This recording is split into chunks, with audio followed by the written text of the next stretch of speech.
Hey guys, welcome back to my channel. This is Kriti. In today's video, I'm going to paint a simple bumblebee in watercolors. I'll walk you through my entire process slowly from the first wash to the final details, and more importantly, I'll share how I think while I'm painting this.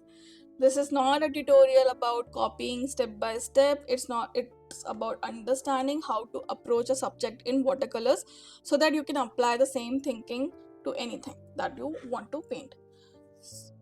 So I usually prefer to work wet on wet in watercolors, and where I have to do certain techniques where I don't want to work on wet, I think wet and dry is the best method to start with. Okay, for this bumblebee I don't want anything complicated. I just wanted to keep it fresh and very loose at the same time.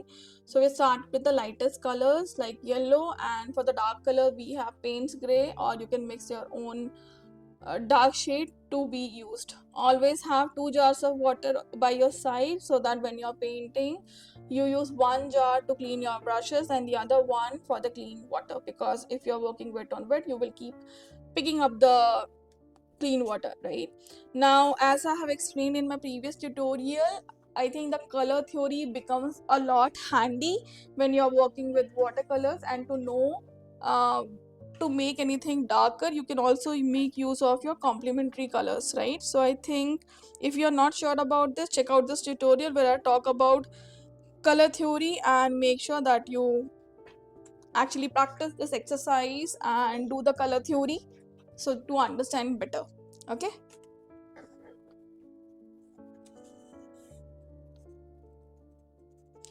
For this particular artwork I am keeping it very loose, so if you see there's a lot of water on the paper and that color is spreading, I actually want that to spread, so that's completely okay because it shows those intentional hairs on the bee's body, right? And because the black color is basically running here and there, it creates those lines which if I want to create intentionally I would not be able to create this natural. Okay.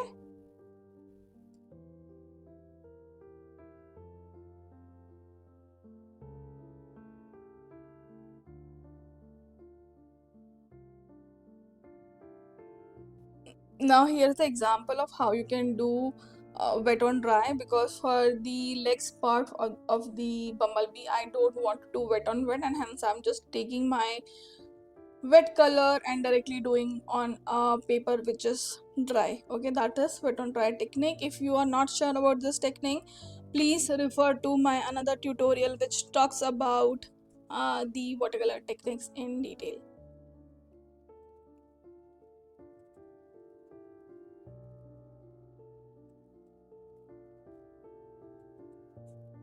As I said, it is when you sit down to paint any subject, I think you should analyze what that subject needs. Where are the darkest part? Where is the lightest part?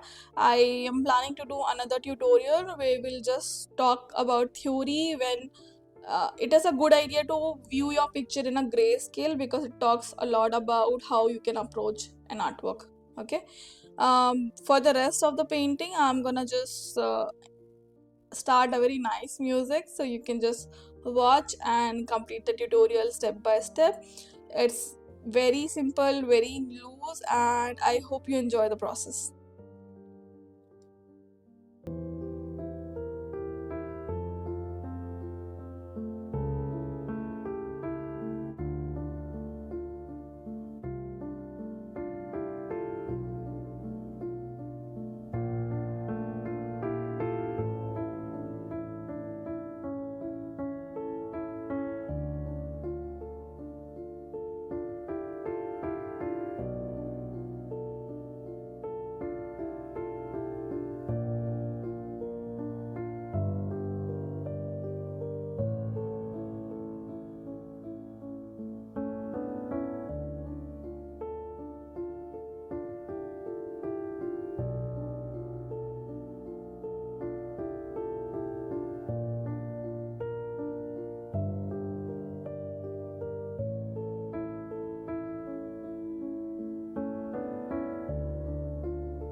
To keep the freshness of watercolors intact, it is advised to work in layers, multiple layers.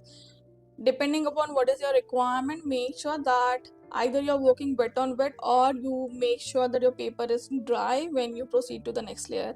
I use hair dryer to speed up my drying process, but if you don't have hair dryer, don't worry, you can just leave your paper under the fan and just let it dry naturally on its own before you get down to the next layer. For detailing, I take a very small size brush and I prefer to do it wet on dry rather than wet on wet. The lines are very crisp and clear.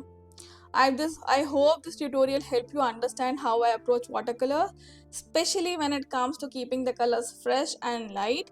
If you're someone who practices regularly but still feels stuck or inconsistent, it's usually not the subject. It's about the foundation. Things like water control, timing, knowing what to focus on while you're practicing. I teach these fundamentals in much more detailed way inside my watercolor course. The link is in the bio. I would like to see you inside the course. Thank you for painting along with me, and I will see you in the next video. Bye guys.